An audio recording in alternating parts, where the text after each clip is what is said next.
friends, today we're going to be finishing the Cubist portraits that we started yesterday. The first thing you're going to do is you're going to draw your head and your shoulders, just like when we draw portraits. So remember, when you're drawing a portrait, you want the paper to be in portrait style, so up and down in front of you. Also, when we do a portrait, you remember it is just your head, your neck, and your shoulders, and we have all the other details here. I'm going to start by drawing the head. Now, when we looked at the different artwork by Picasso, his heads did not all look like realistic human heads. So you can get creative with the shape that you draw. We don't have to draw just perfect circles. So mine's a nice wiggly oval type of shape. And next I need my neck because we don't have floating heads here. So I'm gonna draw my neck just like that, and the shoulders. And remember, when we did the portraits before, the shoulders, you could just draw a big hill. So I'm going to start on one side, draw a hill that touches both of the neck lines, and down the other side. And so now I have the beginning part of my portrait. We don't have to add our eyes, nose, mouth, and ears because we already drew those, and we're going to put those on later. We do have to add hair. So I'm going to draw the hair. And maybe I'll put like this. And then because the portraits were kind of crazy, I could even make the hair different on the other side. So this side, I'm gonna have curly hair. And it's longer. And that's totally okay. Now we need to color. Now we need to outline the pencil lines just like we did here. So where I went over top of all my pencil lines with a black crayon, I'm going to do that here too, so that they are the same style on these and on here. So I'm going to start and outline over all of my pencil lines.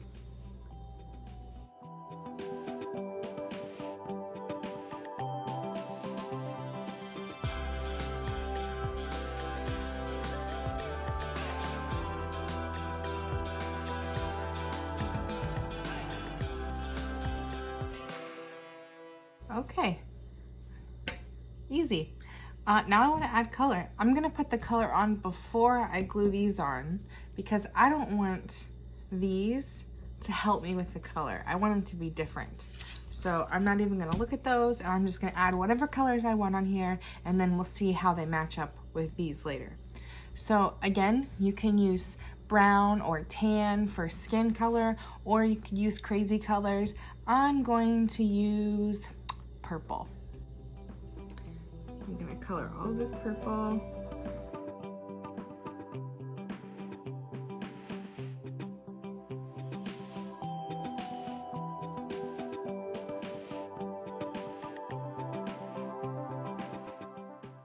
I don't want any scrabbling. I am trying to fill in the whole thing with the color, and I'm staying in the lines. So even though this art style is kind of crazy and it doesn't look like realistic, you're still not scribbling. We're taking our time, trying our best to stay in the lines.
I'm almost done coloring the person.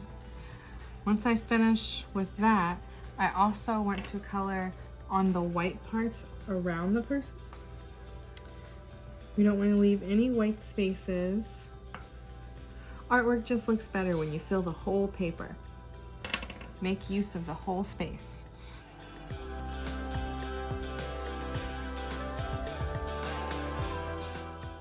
Almost done with the background now. And then we can start gluing on the face. So I have my eyes, nose, mouth, and ears here, and I'm gonna put them on the face first to see where I like them, and then I'm gonna glue them down.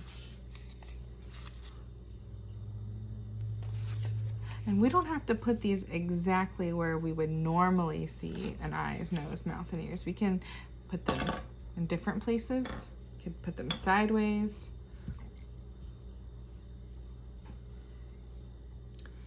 I'm gonna put some on top of each other. Be right there. Just like that.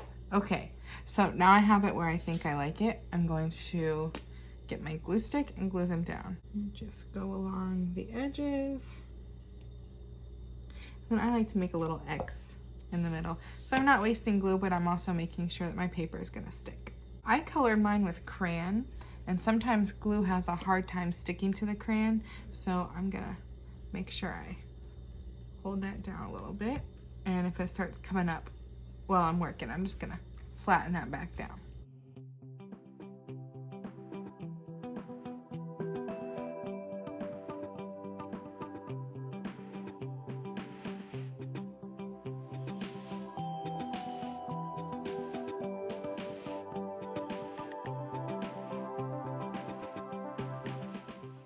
This one's hanging off, so I'm gonna cut this piece off.